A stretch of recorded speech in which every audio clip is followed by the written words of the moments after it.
افریقہ میں قربانی کرنے والے بے شمار ایسے احمدی ہیں،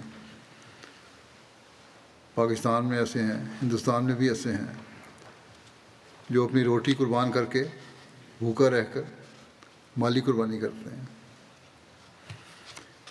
اپنی یا اپنے بچوں کی بیماری کی صورت میں دوائیوں پر خرچ کرنے کے بجائے چندے کی ادائیگی کو ترجیح دیتے ہیں، اور پھر اللہ تعالیٰ ان کی اس قربانی کو بغیر نوازے نہیں چھوڑتا، بلکہ بسا اوقات اتنی جلدی اللہ تعالیٰ کے فضلوں کے وارث بن جاتے ہیں کہ حیرت ہوتی ہے،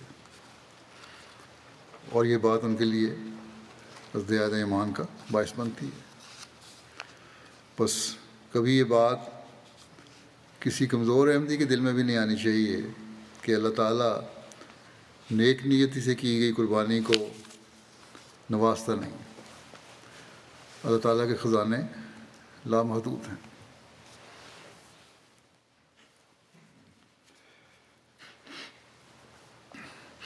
اس کو ہمارے چند پیسوں کی ضرورت نہیں ہے۔ یہ قربانیاں جو اللہ تعالیٰ مانگتا ہے، یہ تو وہ ہمیں مزید فضلوں کا وارث بنانے کے لیے موقع میں اثر فرماتا ہے۔